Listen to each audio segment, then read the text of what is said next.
está o mercado aí, Caio? O mercado está respondendo, secretário. Assim, o É, mercado, assim, obviamente, com as limitações dos estandes, né, que a gente espera aí estar flexibilizando na cidade de São Paulo. No estado já uhum. tem algumas cidades que já possibilitaram a abertura, né? São José dos Campos, Jundiaí.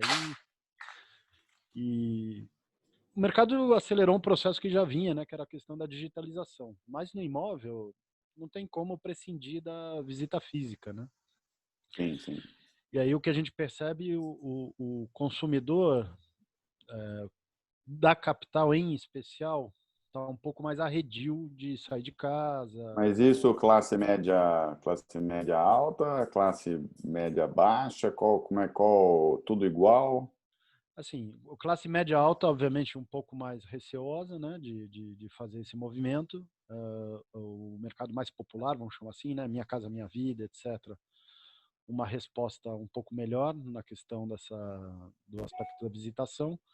Mas considerando o comportamento que a gente viu na primeira semana e semanalmente o Secov tem feito um termômetro aí que compara semana a semana índice de visitas, índice de compra, índice de propostas, etc. Ele vem num processo de recuperação, né? Então dá a entender que a demanda ainda está bastante reprimida, tem uma possibilidade boa de recuperação, mas a gente vai andar de uma forma um pouco diferente do que, obviamente, era antes da pandemia. Tudo bom, Basílio? Tudo bom, Gustavo? Bom ver você. Saudades de todos, puxa vida. É isso aí. Agora só virtualmente, só digitalmente, pô. Caramba, meu, que situação, hein? É, não Puxa está vida. fácil. E para você especificamente não deve estar brincadeira, né? Nossa Senhora, Temos que manter. Mas para que vocês é bom, que agora o conceito do home office você tem que explorar, porque é fazer mais homes, né? é verdade. Não, É. mas já estamos tendo isso, sabia? O pessoal pedindo um cômodo a mais nos apartamentos, estão querendo Sei. apartamento um pouquinho maior. Isso é importante para a preservação das relações conjugais. Não tem nem dúvida, não tem nem dúvida. Então, home office na sala dá caca. Você sabe que eu vi, não sei se vocês estão acompanhando com certeza, né? Eu acho que o pessoal lá da Accor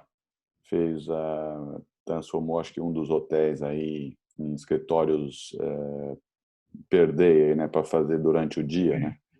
Em Sim. escritórios pequenos, o cara usa o quarto de hotel e faz o escritório ali com todo o serviço, o catering, né, do hotel. Vi numa vídeo, mas foi muito Mas a bom. gente volta no negócio dos flats, lembra? Foi aquela época que fez muito flat. Agora talvez vá voltar aí. Na verdade, é uma nova necessidade que vai perdurar, né? No É. Minha Casa Minha Vida, por exemplo, eles estão criando como se fossem coworkings no térreo, né? Já Uhum. vislumbrando essa nova necessidade, né? É interessante, sem dúvida. Acho que é um caminho que vai ter que ser explorado, sim. O Gustavo, que coisa, aproveitar que não estamos no ar ainda, mas a SRB, o Pedro de Camargo, aquela manifestação dele no Estadão, hein? É uma loucura, né? Problemas de pandemia sempre têm efeitos colaterais, né, Basílio? É.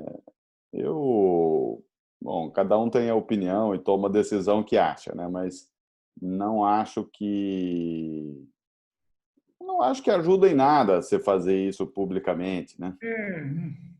Porque divide, né? E aí é ruim. Mas você percebe que na Você- própria entrevista ele está meio constrangido também, assim. Ele não tá com aquela convicção do que ele está externando ali, né?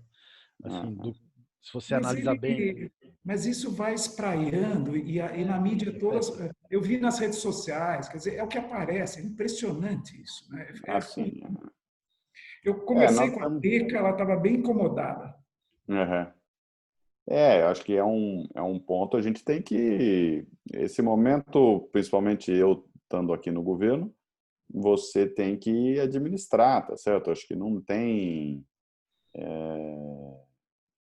Porque no final a gente precisa ter o foco que é o desenvolvimento do Brasil. Como é que a gente vai fazer isso? Não tem Exatamente. outra. Não dá para pensar Exatamente. só a curto prazo, porque aí fica bem mais difíceis as decisões, né? Nós temos que ter alguma luz no horizonte para poder nos unir, porque senão qualquer briga vai dar problema, né? Tá difícil, né? Puxa. Mas é isso, eu acho que vamos caminhando, né? Acho que, de fato, é importante os negócios pensarem nessa nova normal, né? Porque se a gente sempre focar sei lá, numa nostalgia, né? Ou seja, vamos voltar no que nós tínhamos Não vai anteriormente. rolar. Eu acho que a gente não vai construir o que nós tínhamos e nós não vamos nos preparar, inovar e incorporar novos padrões para o que vem adiante. Porque no final do dia, tudo é concorrência, né? Tudo é competição. Quem fizer isso de uma maneira mais eficaz ocupará o espaço, ocupará mercado, né? Eu acho que essa é a grande questão. Não tem dúvida. Aliás, deixa eu te falar, antes da gente entrar no ar, o Flávio Amari adora você. Flávio é um craque. Ele sempre fala de você, da dupla que vocês fizeram, que vocês estão sempre juntos em tudo. Ele fala, puta, como esse cara é para frente, é bom, tem ideias ponderadas e bom senso.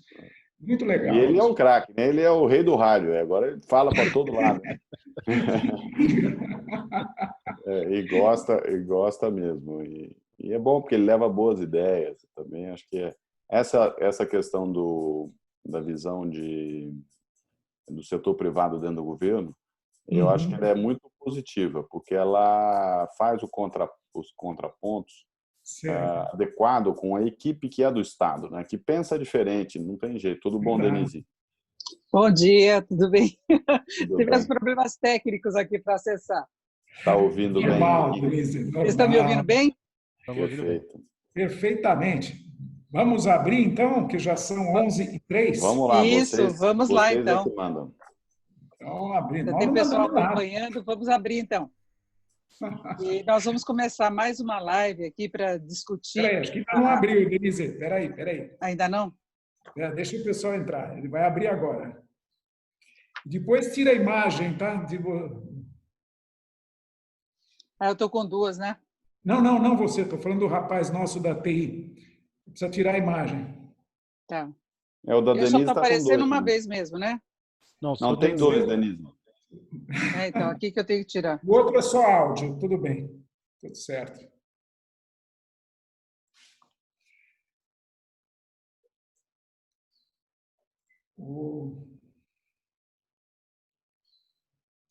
Acho que agora já está o pessoal entrando. Podemos, Denise, se quiser ir começando. Eu quero tirar um aqui.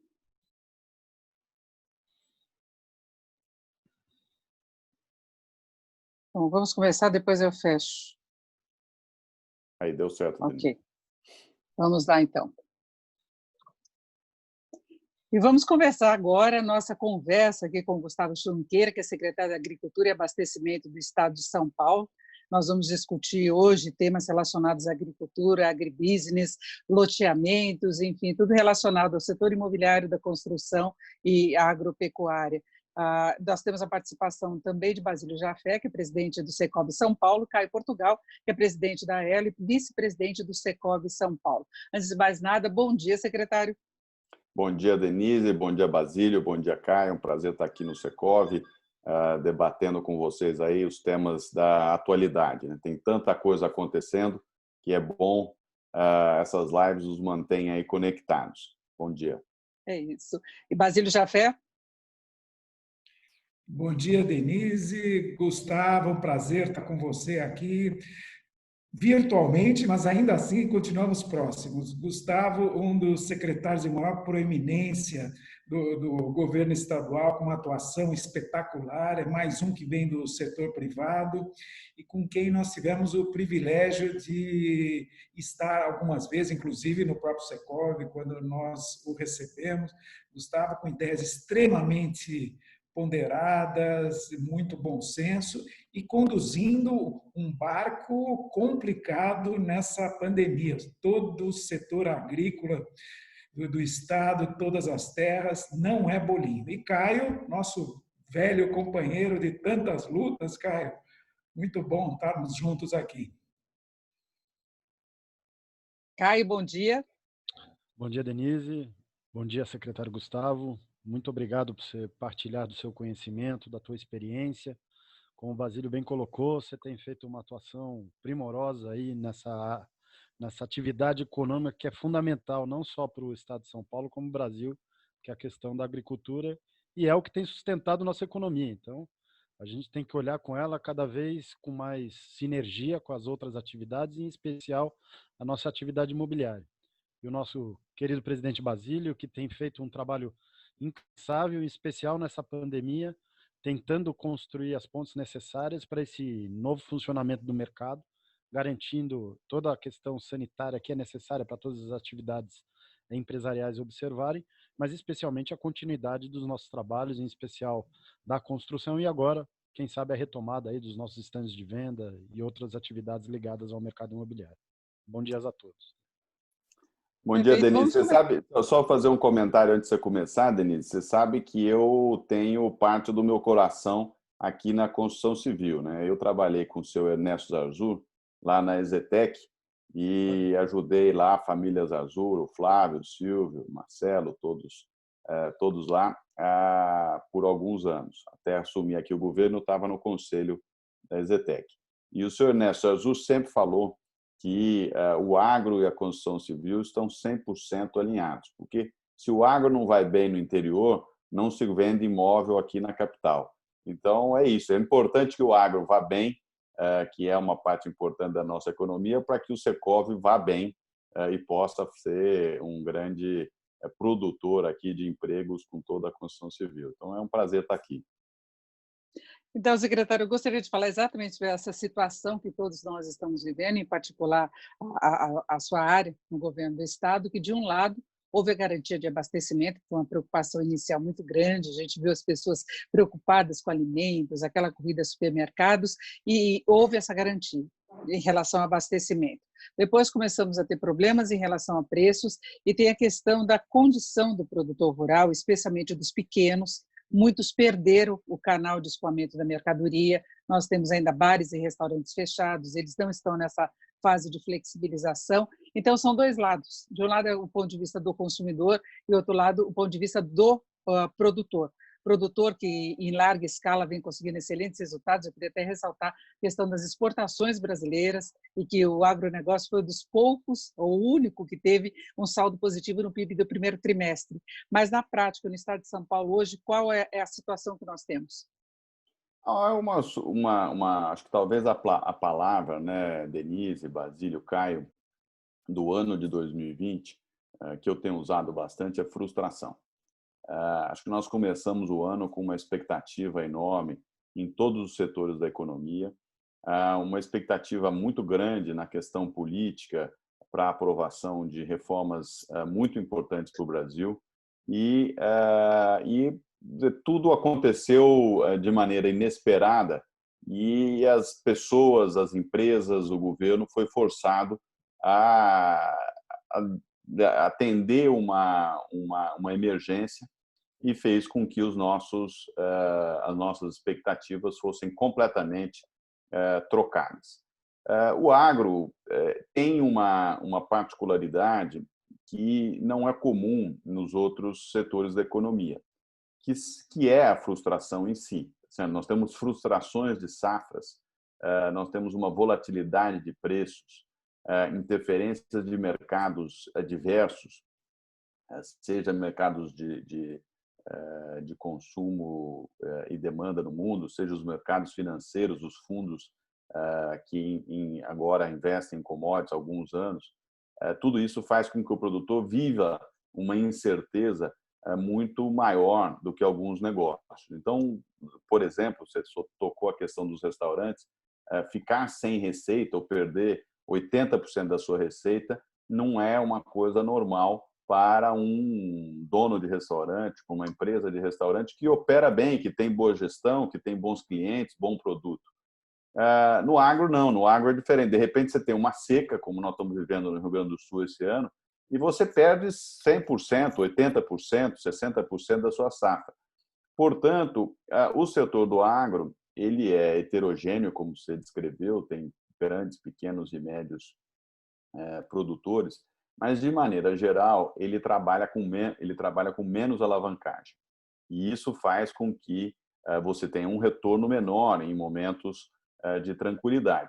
Por outro lado, você tem um negócio muito mais seguro para enfrentar essas adversidades que acontecem. Como é que está em São Paulo? De novo, é um setor muito heterogêneo. Você tem o pessoal, por exemplo, das flores, que tem um desafio enorme, não é um desafio só no curto prazo, no médio, mas também no longo prazo. Como é que parte do negócio que eles atendem irá voltar, por exemplo, que é a questão dos eventos?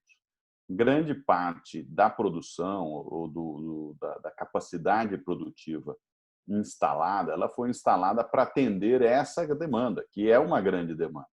Se nós teremos festas menores de casamento, formaturas virtuais, de maneira de lançamentos todos de produtos, de feiras, de uma maneira diferente, esse mercado ele será menor e, portanto, esses produtores, esses empresários já precisam pensar em custo. Quem será o menor custo, sem dúvida alguma, será o sobrevivente desse processo. Mas o setor tem conseguido enfrentar de maneira, eu diria, razoável nesse período de pandemia. Agora, eu queria que o Caio Portugal passasse as questões também mais relacionadas à área de loteamento. Nós sabemos que há problemas em relação a registros, tem assim, uma certa confusão entre urbano e rural. Eu caio com você. É o que eu queria compartilhar com o Gustavo, né? A gente sabe que depois do novo Código Florestal, o Estado de São Paulo, através de um projeto da Assembleia Legislativa, fez o projeto do Plano de Regularização Ambiental, né? Que dá, tanto para o setor rural, mas também para o setor urbano, a possibilidade de adequar tanto a questão da fixação das reservas legais, o plano de recuperação ambiental, dentro da ótica do cadastro ambiental rural e do Siscar, né? A gente sabe que nessa gestão do Dória, a competência para estar fazendo essas avaliações ficou adstrita à sua secretaria, né, Gustavo? Por outro lado, a gente sabe que tem uma ação judicial que impede ainda a conclusão do PRA, e é um instrumento fundamental para o desenvolvimento não só da questão da agricultura, mas também daquele que acaba sucedendo a agricultura, que é o setor de loteamentos, né? A gente vê na prática, nas áreas perimetrais das cidades, né, quando a atividade rural, de alguma forma, ela perde sua capacidade econômica e a cidade se aproxima, né, desse perímetro rural, quem acaba entrando para estar dando uma nova destinação para essas áreas é o setor do mercado imobiliário, em especial o setor do segmento de loteamentos. Então, essa componente, que é a fixação, determinação da autodeclaração, né, das reservas legais e dos planos de recuperação ambiental, é uma coisa que nos preocupa porque tem duas componentes, né? Uma, acerca da questão da regularidade daquela atividade rural que ali já estava, né? E a outra é o aspecto da própria fixação e do plano de recuperação ambiental. Lembrando que quando essa área, anteriormente rural, ela se transformar num projeto urbano de loteamento, aquela reserva legal automaticamente virá uma área verde urbana, né? Então, eu queria saber como é que a secretaria está atuando com isso e saber das limitações em função até do processo judicial que existe, né, da ação civil pública do Ministério Público em face dessa lei, né? Bom, Caio, Basílio, Denise, acho que realmente esse é um tema que a gente vem debatendo no Brasil por muitos anos e no período mais recente, desde 2012, a gente vem discutindo o Código Florestal no Brasil com paixão dos dois, ou de todos os lados que, de uma maneira, convergem a essa discussão. Eu acredito que o código em si, a lei, ela está pacificada. Acho que em todos os níveis, no Supremo Tribunal Federal, no Ministério Público, acho que ela está bastante cristalizada como uma lei que precisa agora não mais ser discutida, mas sim implementada.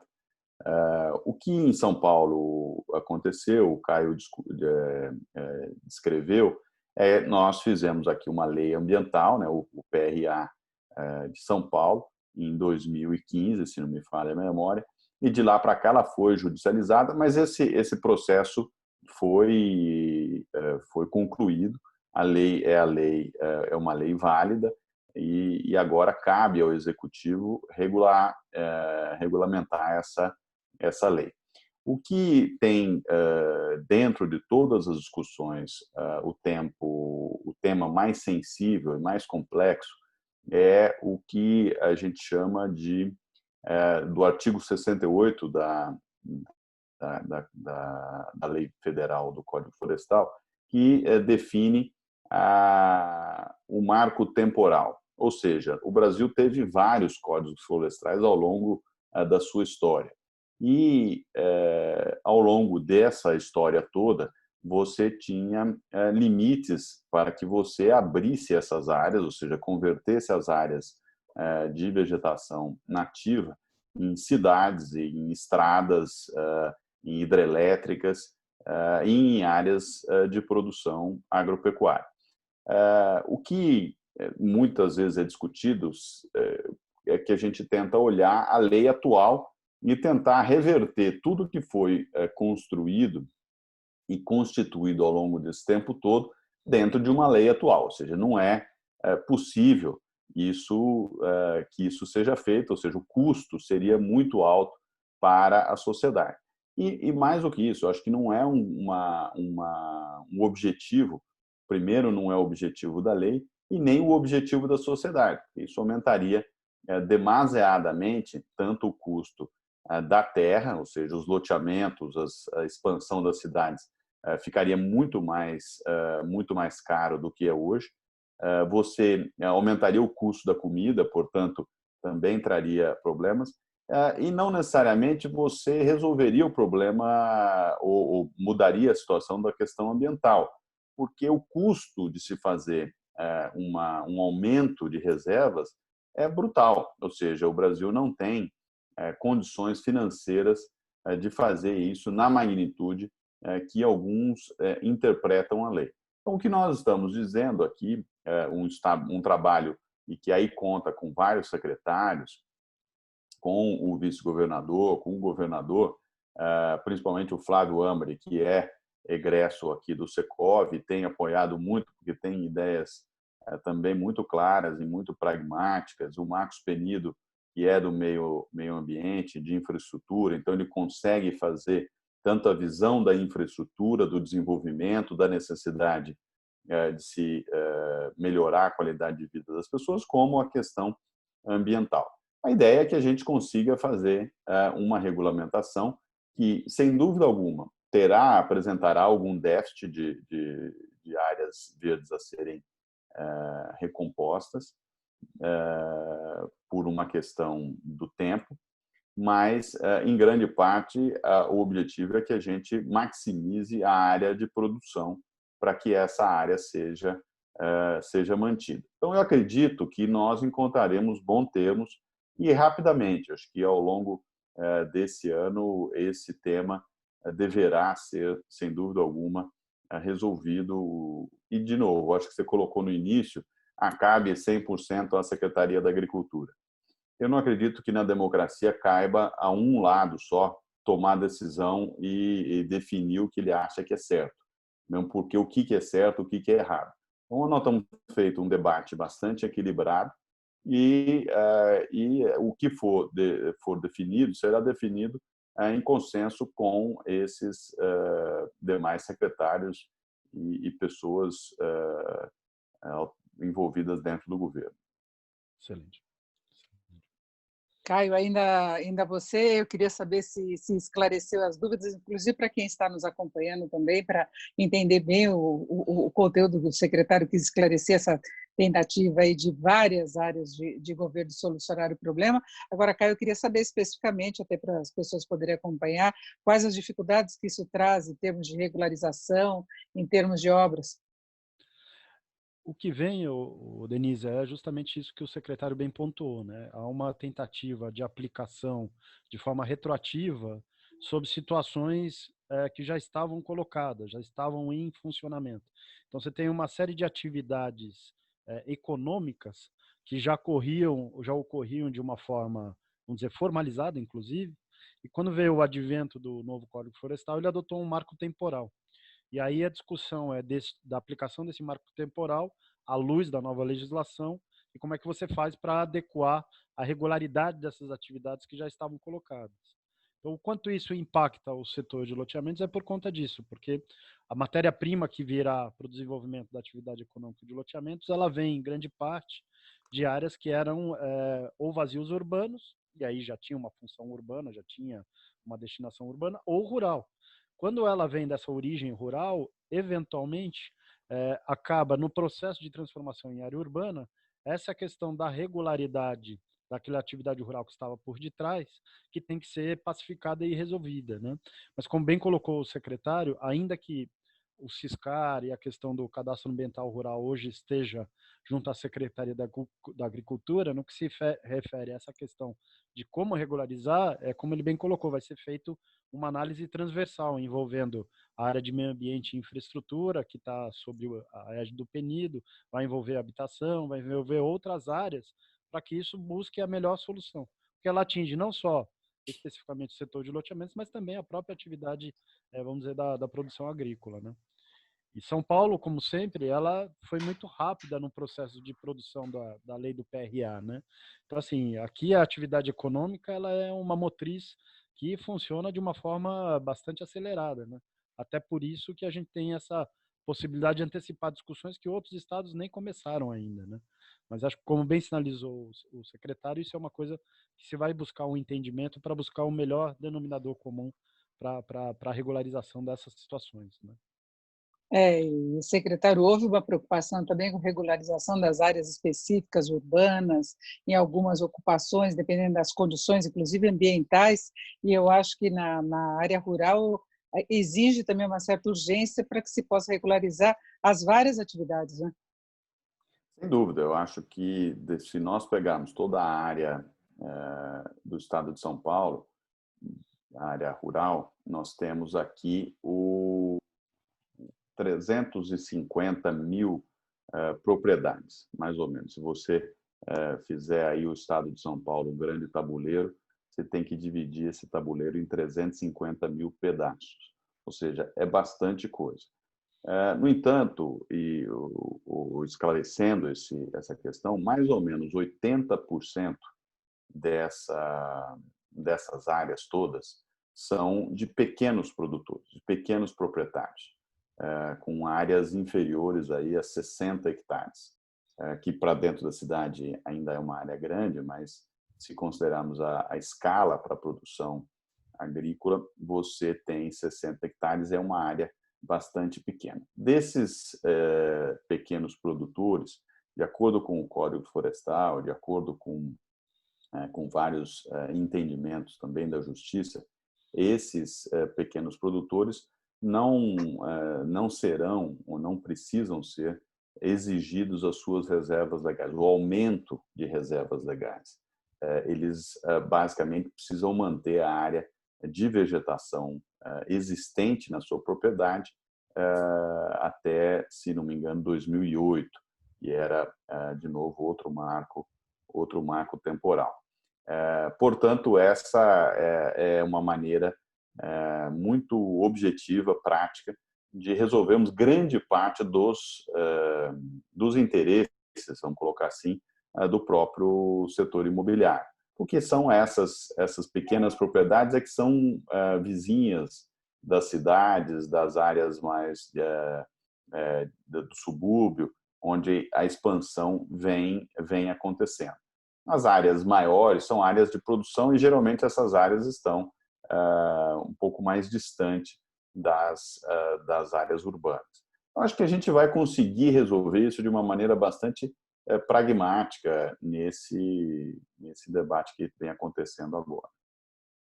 Agora, secretário Gustavo Junqueira, nós sabemos que o governo do Estado tem reunido as várias áreas para discutir as condições de flexibilização em todo o Estado, foram divididas faixas, há essa preocupação com retomada de atividade, há preocupação com o controle da pandemia e há preocupação econômica também, com o que pode acontecer nos vários setores. Eu queria saber, em relação à sua área especificamente, a gente já falou de início que alguns setores vão continuar sofrendo problemas aí relacionados ao controle da pandemia, o caso de produção de flores, por exemplo, que perdeu alguns canais de escoamento. Agora, eu queria saber do ponto de sustentação de atividade em geral, qual foi a reivindicação da sua área, né, a proposta em termos dessa flexibilização, e se dá para destacar alguma área do Estado que seja alvo de mais preocupação.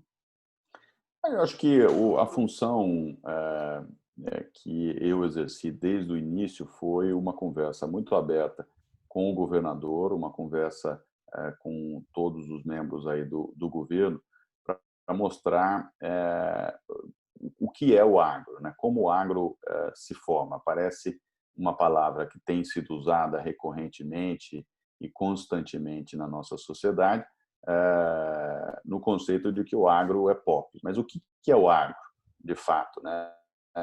E essa atividade é uma atividade que ela começa nos bancos de escola aí das faculdades de tecnologia do agro, né? Agronomia, veterinária, vai para toda a área de laboratório. O Brasil é o único país tropical do mundo que, de fato, conseguiu desenvolver a sua própria tecnologia de produção agropecuária. Então, nós temos tecnologia feita no Brasil e essa é um trabalho contínuo que acontece dentro das atividades de inovação. Aí você vai para a parte de insumos, né? O Brasil, se você comparar a outros países na América Latina como um todo, só para ficar aqui no continente americano, é o único ou maior país que tem produção de tratores, máquinas, equipamentos, produção de sementes, produção de agroquímicos, herbicidas, pesticidas, de alta genética. Ou seja, nós temos, de fato, uma área de insumos que vem antes da porteira, aí, bastante grande, muito representativa do agro, e que está diretamente relacionada à pesquisa, porque todos os anos você está lançando novos produtos para atender às demandas, porque sempre lembrando que o agro é uma atividade feita ao ar livre, é uma atividade natural e, portanto, exposta a todos os riscos e desafios da natureza. Depois você tem toda a operação dentro da porteira. O Brasil tem eu diria, uma classe de produtores de primeiro nível. E se você pegar um produtor rural no Rio Grande do Sul e um produtor rural no Pará ou em Alagoas ou no Mato Grosso, essas pessoas representam uma mesma classe. Por quê? Porque elas pensam de maneira muito parecida, elas educam os filhos de maneira muito parecida e, portanto, você tem apenas a mudança geográfica, a mudança de tamanho de propriedade e de tipo de negócio que você faz. Então, ela é homogênea e, ao mesmo tempo, heterogênea na sua concepção dentro das fazendas.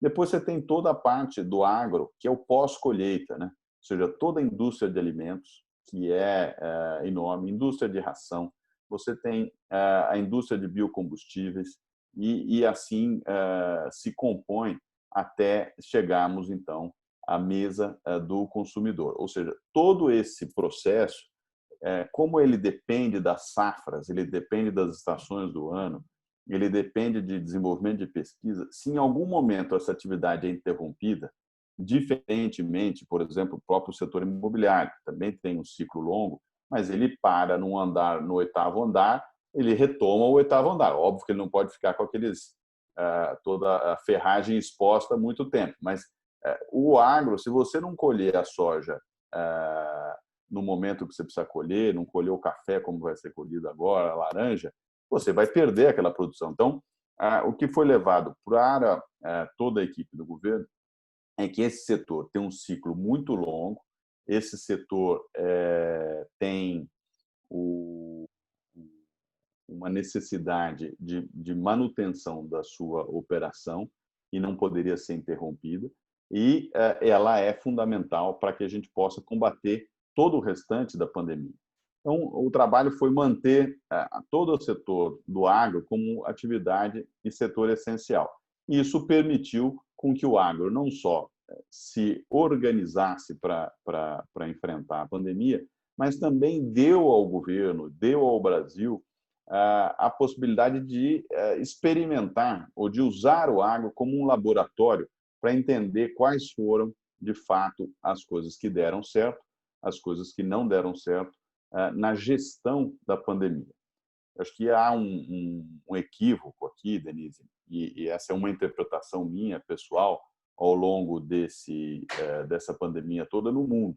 A gente tem usado, como no setor privado, como em toda a nossa vida, alguns indicadores para medir essa pandemia. No entanto, os principais indicadores que têm sido usados é o número de casos e o número de mortes. Acho que não é a maneira, talvez, melhor para que a gente possa administrar o problema. Na minha visão, nós temos que administrar isso na utilização do sistema de saúde. Ou seja, o nosso sistema de saúde está a plena capacidade, ele está acima da sua capacidade instalada, ele está aquém da sua capacidade instalada, como uma fábrica. Se eu operar a 90% uma fábrica, o risco de estourar uma caldeira, de ter um problema no suprimento, é muito maior do que se eu estiver operando a 60% da minha capacidade. Mas se eu estou a 60%, é porque ou eu não tenho mercado ou eu investi no negócio mais dinheiro que eu deveria investir. E eu acho que é esse indicador que nós deveríamos usar, não só nesse momento, no curto prazo, mas também para definir os investimentos em saúde no Brasil.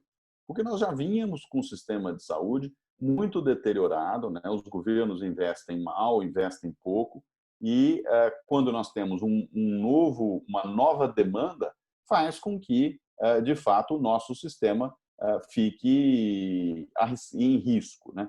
Então, acho que essa gestão é o que a gente entra agora, que você estava dizendo, das faixas. Nós começamos a não só administrar a pandemia, administrar a doença com isolamento de algumas áreas, mas também abrir parte da economia para que a gente possa, de fato, usar essa experiência para entender como a epidemia se comporta no nosso dia a dia, porque não é razoável a gente ficar o resto das nossas vidas dentro de casa. Isso não vai acontecer. Então, nós temos que preparar essa nova normal para que as pessoas possam, então, se adequar a novas regras de comportamento e de higiene.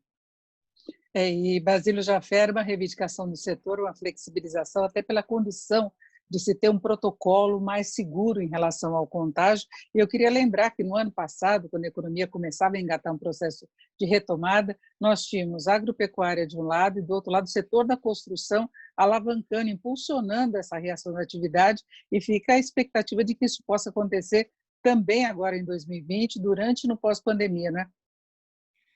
Isso mesmo, Denise. Ontem nós entramos com os nossos protocolos, entramos especificamente com 2 protocolos, um em relação aos estandes de venda, outro ao funcionamento dos escritórios em geral. Muitos escritórios hoje estão abertos, porém funcionando apenas para serviços internos, que é absolutamente permitido pela legislação. Porém, quem está com esses escritórios abertos, nem tudo pode ser feito através de home office, não pode receber pessoas, não pode receber um fornecedor, um cliente, alguém que vá lá para uma atividade qualquer, muito menos se fazer reuniões. Então, os nossos protocolos foram no sentido de disciplinar as questões, tanto nos estandes quanto nos escritórios.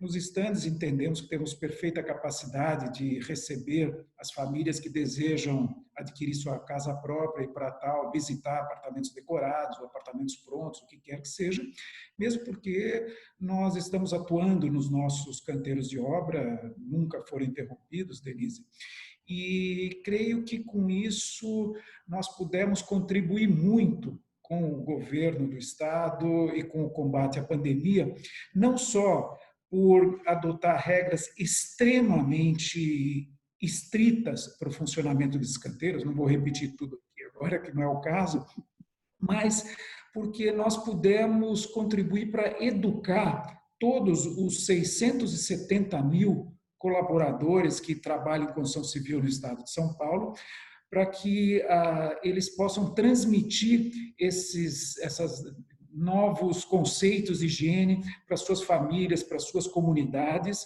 e, ao mesmo tempo, manter o seu rendimento. Com isso, acredito que tenhamos contribuído para evitar uma crise social e que tenhamos contribuído bastante para que a pandemia se mantivesse sob controle em comunidades com maior dificuldade de isolamento e distanciamento social.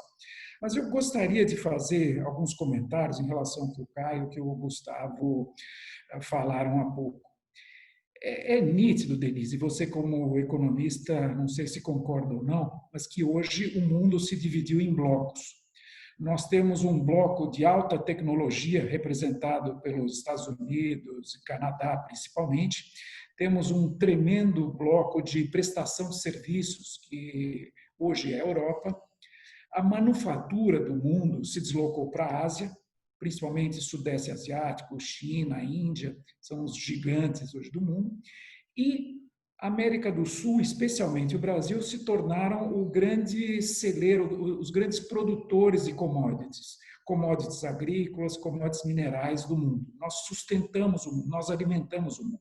Então, temos que todo dia dar graças a Deus, ao Gustavo, a todo o pessoal do agribusiness, porque eles estão fazendo um trabalho espetacular e colocando o Brasil em níveis de solvência ainda adequados, apesar de toda essa situação, em função do sucesso e da eficiência do agro no país e especificamente em São Paulo. São Paulo é um exemplo para o mundo todo.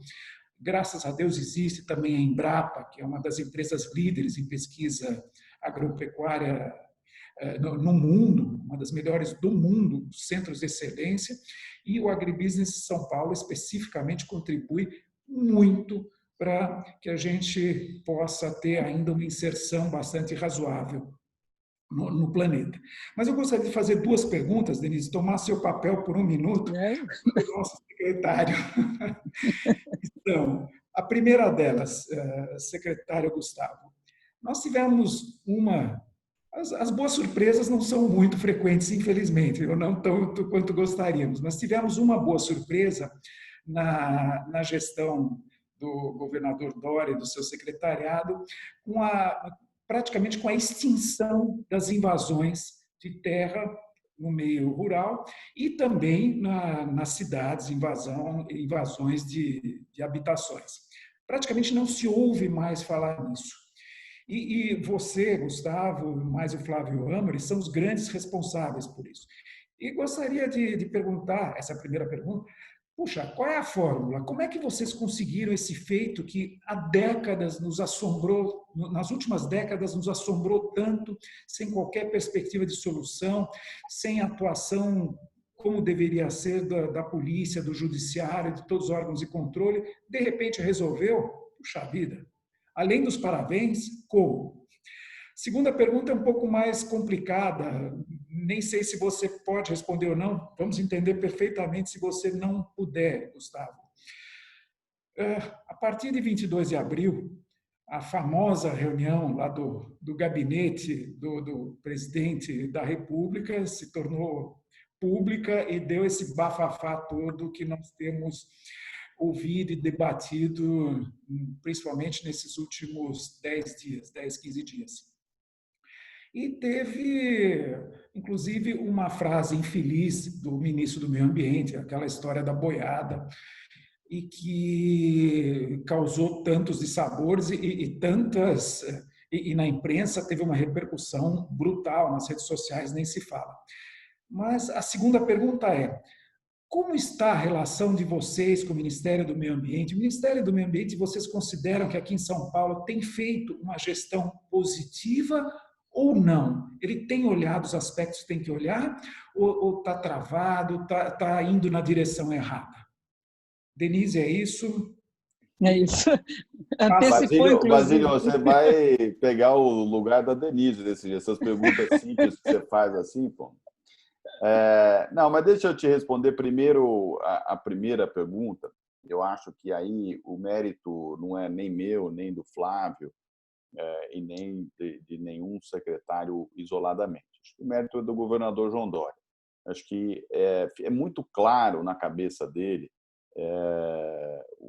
que nós não vamos resolver problemas fazendo coisas erradas. Nós não vamos resolver o problema da habitação invadindo um terreno, seja de propriedade privada, seja de propriedade estatal. Por que aquele terreno está daquele jeito? Porque não tem dinheiro para desenvolver ou não tem dinheiro para comprar o que se for desenvolvido.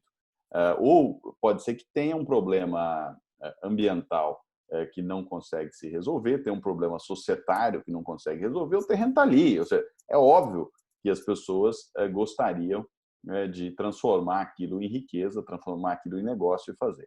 A visão, então, clara do governador é transmitida para os secretários e, dentro das suas capacidades, tentam fazer da melhor maneira. Acho que aí o Flávio tem sido um grande negociador, tem conversado com as organizações sociais aí que muitas vezes patrocinam ou patrocinavam essas ações. Outra figura super importante aqui é o General Campos, que comanda a Secretaria de Segurança Pública do Estado de São Paulo. Ele é um homem muito duro, muito firme, mas com uma humanidade muito grande, ou seja, com a sensibilidade de como usar a força. Ele tem a força policial mais robusta do Brasil aqui no estado de São Paulo e tem feito um trabalho impecável no que tange a motivar e promover e exigir dessa tropa ações que funcionam muito bem. Nós vimos aí no domingo uma capacidade de não deixar com que o embate acontecesse. De maneira geral, os secretários têm trabalhado com essa visão. Não há espaço para promover bagunça e há um espaço muito grande para o diálogo. Nesse momento, a gente tem discutido, e aqui outro secretário tem feito um trabalho importante, é o secretário da Justiça, o secretário Paulo Dimas, que tem trabalhado tanto com o Flávio na parte urbana, como comigo na parte rural. Nós temos problemas ainda de questão fundiária no Pontal do Paranapanema, temos questões fundiárias no Vale do Ribeira. Por exemplo, no ano passado, nós tivemos aí chuvas muito fortes no Vale do Ribeira, com perdas grandes na produção agropecuária. Na Secretaria da Agricultura, nós liberamos recursos financeiros emergenciais para apoiar esses produtores e muitos deles não pegaram. Por quê? Porque eles têm um problema de regularização fundiária, portanto, ele não consegue se credenciar dentro de um fundo de emergência. O fundo está errado, as regras estão erradas. Não, o que está errado é nós não conseguirmos realmente resolver a questão fundiária no estado de São Paulo por tantos anos. Eu tenho sempre dito que o sujeito pode ser proprietário, produtor, morador, dono. O que não dá para ele ser por mais de 30 anos é assentado. Essa palavra não existe. Certo? Ele é assentado por um período curto. Depois ele precisa mudar de status. Então, não dá, nós não podemos nos permitir manter essa não organização. E o Flávio tem feito um trabalho muito importante aqui, mas tudo isso acho que depende da orientação clara. O governador entra nos embates que ele acredita e, como ele sempre coloca, não sou eu, não é uma pessoa que fica em cima do muro. Então, isso facilita o trabalho dos secretários, que, no fundo, eu trabalho para o governador. Eu vou executar aquilo que o governador definir. Eu vou levar as ideias, levar as propostas, mas a definição, ao final, é do meu chefe. Em relação à sua pergunta da reunião ministerial com o presidente, acho que ela já foi foco de muitos debates e interpretações. de novo, era uma reunião fechada, com discussões ali de vários temas.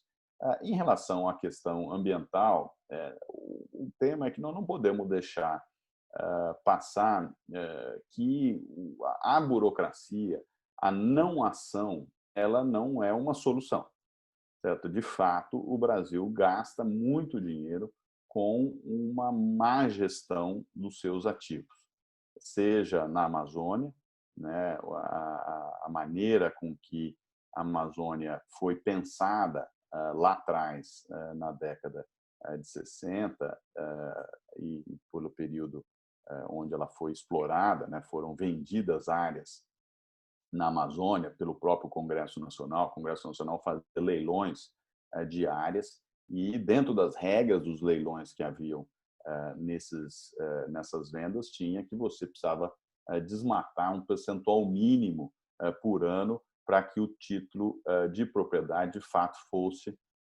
transferido para a pessoa que comprou a propriedade naquele leilão. Então, nós temos que olhar as políticas à luz do tempo.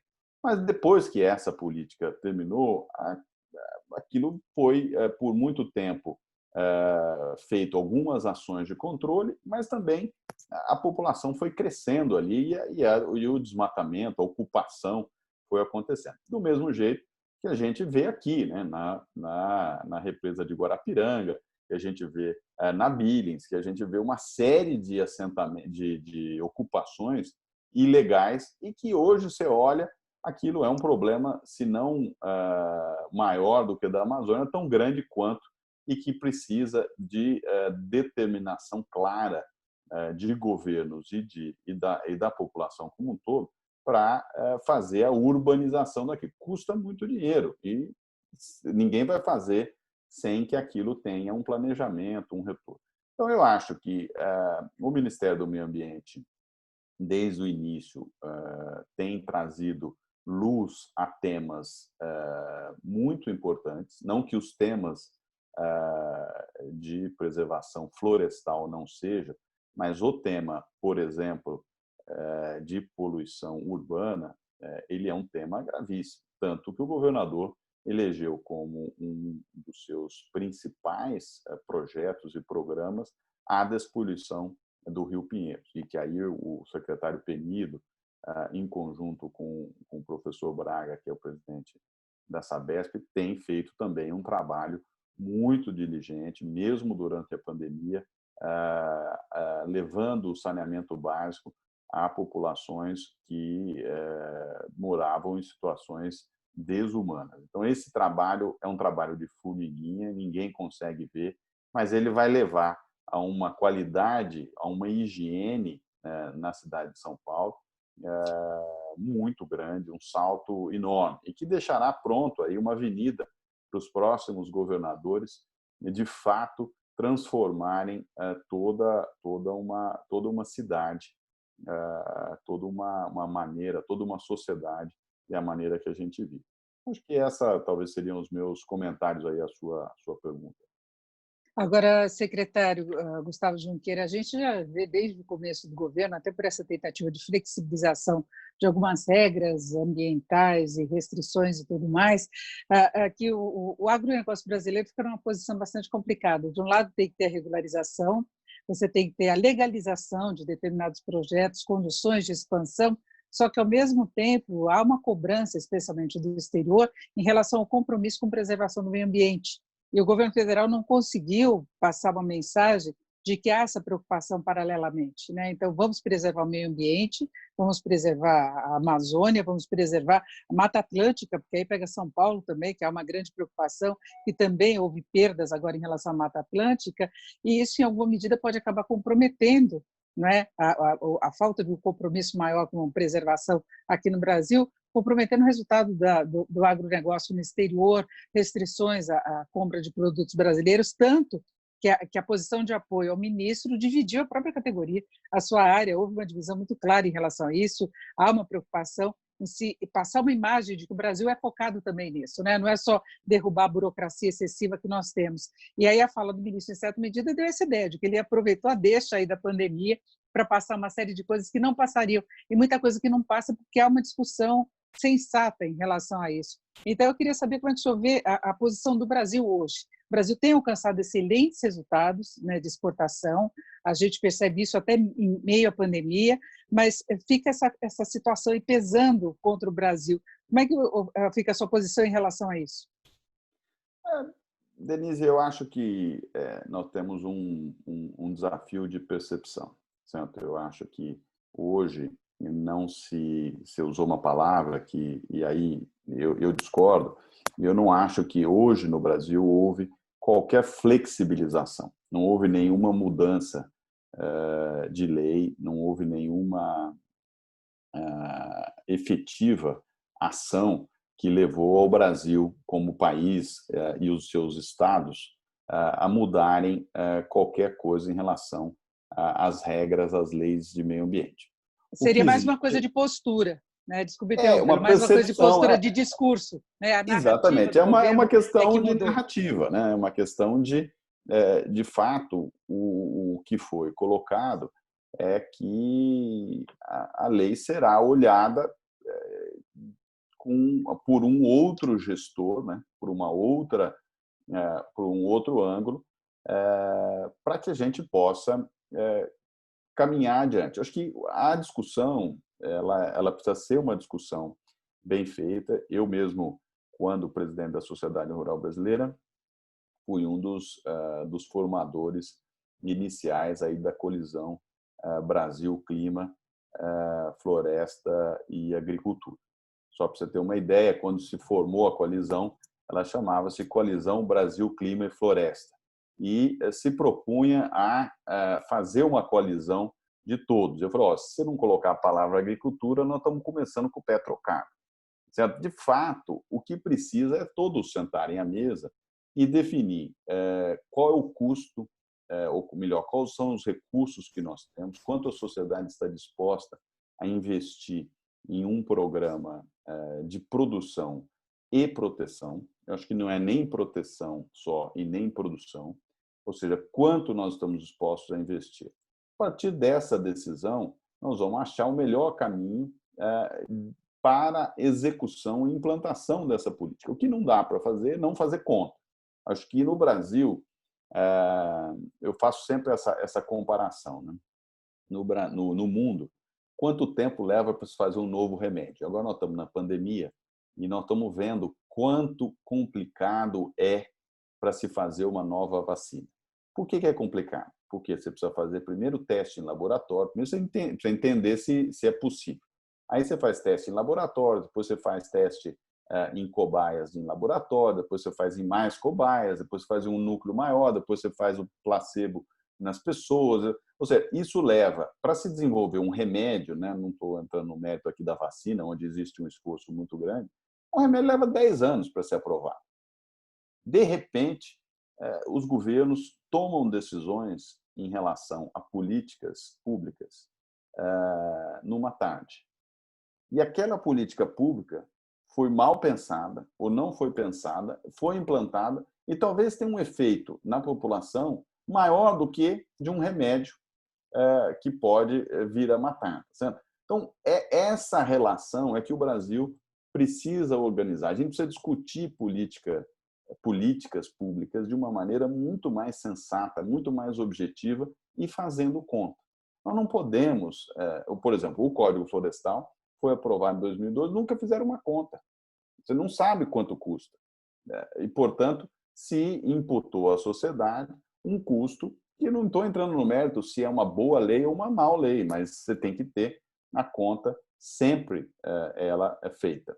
O que existe além disso, Denise, aí eu entro abro um outro caminho aqui, se fala muito de sustentabilidade, porque a produção precisa ser sustentável e que, se não for sustentável, não há comércio.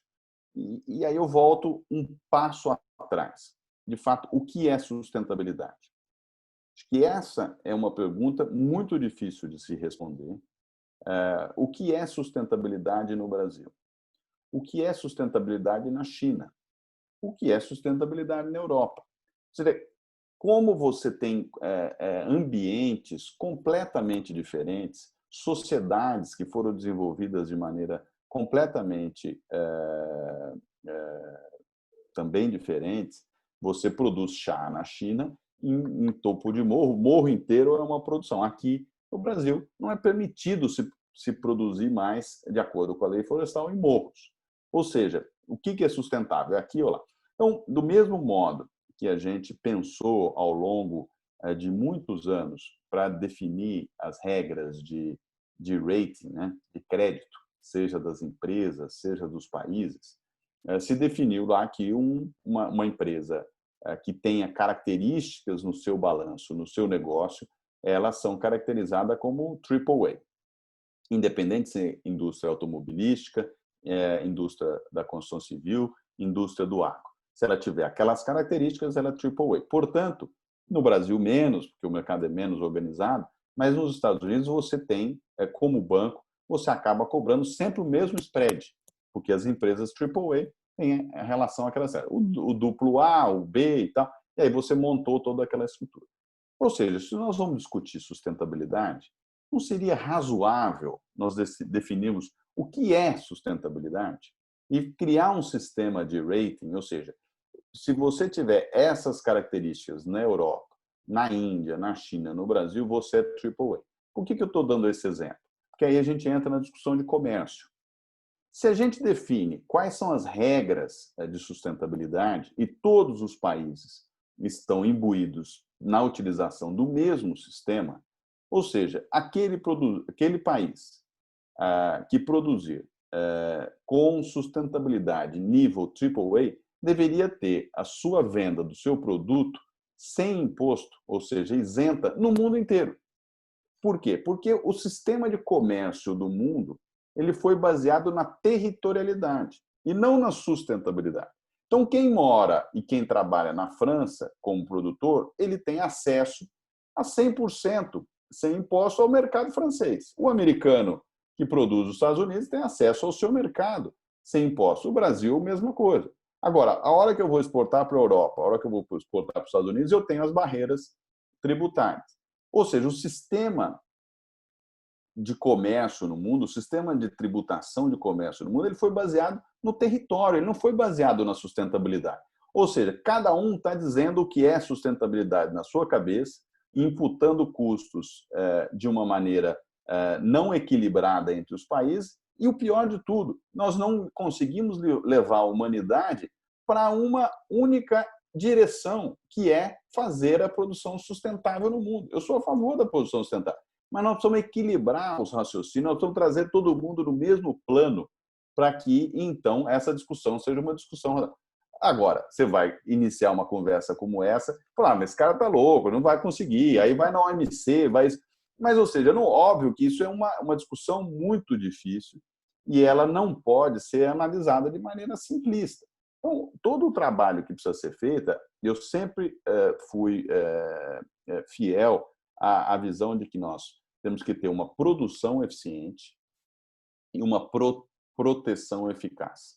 O que é uma proteção eficaz? Dá para proteger essa parte, é o que nós temos dinheiro, é o que a gente acha que é razoável. São Paulo, por exemplo, tem mais de 20% do seu território coberto de vegetação nativa.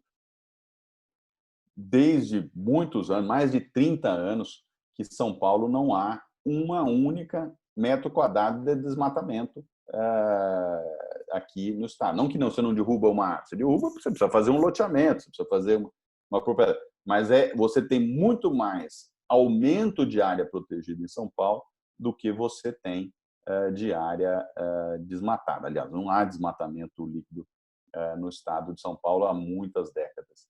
Então, acho que São Paulo está muito equilibrado nesse sentido. Agora, se nós formos plantar muito mais árvores, nós vamos perder muita produção agrícola. Então, a minha visão, Denise, é que a gente deve ter, desculpa, o propósito de novo, maximizar as áreas de produção e proteger as áreas que nós já temos protegidas. E essa questão da proteção bate direto na área do Caio Portugal, que estava falando em relação aos loteamentos, mais do que a legislação, já temos exigências em relação a isso, né, Caio? certeza, como bem colocou o Gustavo, acho que é importante que a gente esclareça esse tipo de discussão. Jamais se fala em flexibilização da proteção que está prevista na legislação ambiental. O que o Gustavo colocou é a realidade. Quando a gente fala de sustentabilidade, a gente tem que entender que uma série de setores, não só o imobiliário, como a agricultura, já executa uma série de serviços ambientais. Então, quando se vai em fóruns internacionais e fala sobre o pagamento desses serviços ambientais, aí você não vê reverberação. É essa discussão que a gente precisa ter. Tem uma série de setores econômicos que se colocaram dentro de uma lógica de sustentabilidade e que prestam um enorme serviço ambiental. Que serviço ambiental é esse? É essa reserva legal que o Gustavo falou. É isso que vai garantir a manutenção de recursos hídricos, é isso que vai manter a questão do fluxogênico das espécies, é isso que vai garantir a possibilidade das gerações futuras manterem as atividades econômicas e atenderem à necessidade da sociedade. Então, acho que é essa discussão que a gente precisa ter. Quando se fala na questão da desburocratização e da simplificação, não se fala em flexibilização da legislação ambiental. Muito pelo contrário, se fala em torná-la cada vez mais auto-aplicável, facilmente controlável e ter acessos para a sociedade em geral, ter a percepção clara do que está sendo licenciado e como está sendo licenciado. Exemplo disso é o projeto de lei da Lei Geral do Licenciamento Ambiental, que nós estamos discutindo há 14 anos no Congresso, e hoje todos os setores produtivos já encontraram a melhor forma dessa lei ser levada à votação. São esse tipo de instrumentos legais que a sociedade como um todo precisa tomar essa decisão. E aí, dentro do viés da sustentabilidade, são 3 tripés. É o ambiental, é o econômico e é o social. E se a gente construiu essa regra de uma forma que as diferentes nações entendam essa mesma regra, regras de imposição de tarifas comerciais disfarçadas de aspectos ambientais vão ser feitas de forma transparente, que você consiga comparar o mesmo sistema de produção que eu tenho aqui no Brasil, que eu tenho na China, que eu tenho na França, que eu tenho nos Estados Unidos. E é isso que vai mostrar o que já tem mostrado, que o agronegócio é eficiente na produção, ele tem um alcance enorme de utilização de pesquisa e desenvolvimento, e dados da Embrapa Territorial vêm demonstrando que há muito tempo não tem novas ampliações da fronteira de produção agrícola.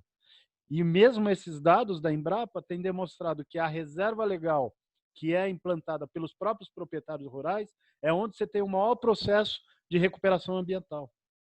Então, acho que é essa discussão que a gente precisa ter. E até para ilustrar para você, Denise, o que é a burocracia, em 2015, por decisão do governo de então, o IFAM baixou uma instrução normativa que mudou uma lei federal que falava que o comando e controle da questão da preservação do patrimônio arqueológico tinha que ser feito pelo Estado. Por uma instrução normativa, ele inverteu essa ordem e todos os setores produtivos, dentro de uma matriz que eles criaram, sem qualquer discussão com a sociedade, obriga que a gente, produtores, não só de loteamentos, da construção civil, ou mesmo produtores rurais, sejam obrigados a fazer uma avaliação arqueológica preventiva. Há 5 anos nós já mostramos estatisticamente que isso só tem gerado papel. Isso não tem gerado aumento na preservação arqueológica. Então, é esse tipo de discussão que a gente tem que ter. Como pode uma instrução normativa ter um impacto em todo o setor produtivo e sem representar um maior aumento da preservação, nesse caso especificamente, da preservação do patrimônio arqueológico? É esse tipo de coisa que não dá mais para a gente, sabe, compactuar. A gente tem que ter um trabalho correto, não buscando flexibilização. Pelo contrário, criar elementos objetivos para que a sociedade tenha o comando e controle das decisões daquilo que ela quer empreender, sem que ela tenha uma criação de papéis e burocracia e sobreposição de competências que só geram insegurança, atraso na produção e não melhora o conceito que o Gustavo bem colocou, que é de eficiência e de eficácia. Acho que é isso que a gente deve trabalhar e é isso que é a correta discussão que a gente deve levar. Acho que aí, só se eu pudesse agregar, Denise, tem, por exemplo, no caso, acho que o outro órgão complexo que nós temos discutido, o próprio governador tem discutido bastante, é a questão do CONDEFAT. Nós temos um centro, e aí não sou especialista aqui, o Caio e o Basílio podem falar melhor, nós temos um centro de São Paulo que tem uma série de prédios caindo. certo? Onde tem uma infraestrutura imobiliária muito boa, metrô, luz elétrica, saneamento, tudo isso. E, no fundo, vários prédios aqui estão caindo, né, que não tem nenhuma relevância histórica, ou, eventualmente, até tiveram uma relevância histórica, mas por uma questão burocrática, por um abandono e por principalmente uma falta de interesse em resolver os problemas, nós não conseguimos, de fato, seguir ali. Então, o conceito que eu vejo para o centro, por exemplo, é uma grande anistia de problemas passados e que, por várias razões, por várias crises, por várias situações, nós chegamos na situação que nós chegamos. Mas nós temos que ter capacidade de fazer um refis imobiliário, fazer uma limpeza nesses problemas e seguir adiante. Porque qual é o projeto que nós queremos fazer para essas áreas? Senão, nós vamos estar sempre correndo atrás do rabo sem conseguir resolver. E nós não temos dinheiro para fazer todos os projetos. Capital é concorrente e competitivo. Então, nós temos que escolher, de fato, aonde a gente quer investir. E esses órgãos precisam ter a mesma orientação e, para isso, a sociedade precisa pensar de uma maneira um pouco mais alinhada nesse sentido. Bom, para já irmos encerrando, Basílio Jafé, então, a sua avaliação e alguma questão a mais para o secretário? Não, tudo certo. Eu acho que foi uma live excelente, informações muito relevantes e depoimentos, você percebe, Denise, que vieram do coração, tanto do Gustavo quanto do Caio, mostrando a efetiva realidade que nós vivenciamos, o setor produtivo vivencia no dia a dia aqui no estado de São Paulo, no Brasil, e como essa gestão do governador Dória e de todo o seu secretariado. E o governador não faria nada sozinho, sem esse timaço que é representado por vocês, Gustavo. Essa seleção que vocês formam, que é espetacular. Vocês conseguiram virar muito bem e resolver uma série de problemas que sempre nos afligiram. Então, devemos muito, nosso setor produtivo, devemos muito a vocês. Mas essas questões que o Caio mencionou, que você mencionou, Gustavo, precisam ainda ser resolvidas e precisam ser debatidas de maneira correta, e não com o viés ideológico que tem permeado tudo isso e que tem impedido que as manifestações possam ser corretamente avaliadas. É impressionante como as pessoas são condenadas apenas por expressarem opiniões. Incrível, mas é o Brasil que vivemos hoje, um Brasil de caça às bruxas impressionante. E você, Denise, colocou isso muito bem, que é como nós somos vistos lá fora. Há que se colocar os diversos tons de cinza nessa história, estão faltando os tons de cinza nessa história. Eu acho que é uma discussão racional que tem que ser colocada mesmo, com todos os parâmetros, todos os envolvidos, né? Não se criar uma narrativa que é nociva do ponto de vista da imagem do país, mas se estabelecer regras que sejam eficientes e produtivas. Acho que o Brasil tem que tirar muito do entulho que se tem, não é? Mas fazer as mudanças de uma forma racional com esse compromisso. Acho que dá para conciliar muito bem as duas coisas sem extremismos, né?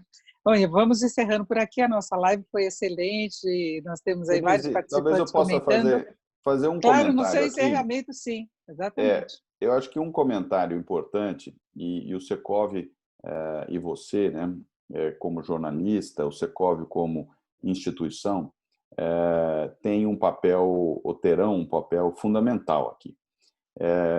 Em discussões, por exemplo, com o secretário de Logística e Transporte, João Ottaviano, que é também uma pessoa brilhante, tem uma visão ampla de como funciona o Estado, dos desafios. Isso não foi uma discussão minha, mas ele trouxe, e eu queria não perder a oportunidade. Nós estamos num momento de enfrentamento da pandemia, e que vai ter, e está tendo, né, prejuízos financeiros enormes, perdas de vidas, e que é realmente uma gestão muito dura que nós estamos fazendo. Mas nós temos que olhar um passo adiante, que é o plano ou é o trabalho de reconstrução do Brasil, reconstrução de empregos, reconstrução de vidas, reconstrução principalmente de expectativas. E aí a gente volta nessa questão da burocracia que nós tocamos aqui, que é a lei de licitações. Certo? Eu esqueci o número dela aqui agora, mas é... 8666. Eu ia falar 8666, não estava seguro, mas a lei 8666. Ou seja, a lei 8666, ela tem todo um procedimento que, para que a gente faça qualquer novo projeto, ela vai exigir, no mínimo, aí, 8 meses de uma série de estudos, levantamentos, trabalhos, para que, então, a gente possa fazer em licitação. Aí depois você tem todas as contestações, ou seja, essa legislação, isso não cabe a mim, porque eu não sou legislador, mas cabe ao Congresso Nacional, essa estrutura que foi montada, ela não é compatível com a urgência, com a premência e com o objetivo nosso, de brasileiros, de construir ou reconstruir uma nação. Se nós não tomarmos a decisão de levar isso para o Congresso, para um debate sério, objetivo, o Brasil não será reconstruído. Nós não teremos empregos, nós não teremos uma economia boa, no sentido de que a gente possa ter a esperança, a expectativa de dias melhores, porque nós vamos ficar presos nessa burocracia toda. Então, como jornalista, e o Secov deve promover esse debate aqui de maneira profunda, porque como fazer a reconstrução? Com as regras que nós criamos ao longo de tantos anos, num timing lento, de tribunais de conta que são importantes, que fazem o seu papel, mas nós precisamos ter um foco e qual é o tempo que nós temos que ter isso feito, em que momento, qual é a energia que nós temos que colocar, onde nós vamos colocar essa energia. Então, esse debate ele precisa ser feito e ele precisa ser feito à ata. Você precisa catalogar o que as pessoas estão dizendo e nós precisamos colocar plaquinhas no peito das pessoas, né? Deputados, senadores, secretários, empresários. Qual é o seu lado? O que não dá para ter é não ter lado e ficar todo mundo achando que vai continuar como estilo de vida fazer politicagem. O que a gente precisa ter é objetivo claro. Se eu não ganhar, lutei o bom combate. Agora, precisa ter uma visão muito pragmática. Então, eu deixo aqui o desafio para que tanto o Secov quanto a Denise, em todos os fóruns que ela participa, possa promover e fazer essa discussão séria e muito importante. Muito obrigado, foi ótimo a discussão. É nossa pauta. Muito bem. Lição de casa, ótimo. Fica a pauta. Com certeza. Gustavo, eu agradeço. Muito obrigado, Denise. Obrigado. Eu agradeço muito a participação do secretário Gustavo Junqueira, secretário da Agricultura e Abastecimento do Estado de São Paulo, a participação também de Basílio Jafé, presidente do Secov São Paulo, e o Caio Portugal, que é vice-presidente do Secov e presidente da AELO. Muito obrigada a todos que nos acompanharam também até agora, os comentários que gostaram muito da nossa pauta de hoje, e fica acertada aí a pauta para uma próxima ocasião, aí por sugestão do secretário. Bom dia a todos. Muito bom, muito obrigado. Obrigado a todos. Okay. Tchau, tchau.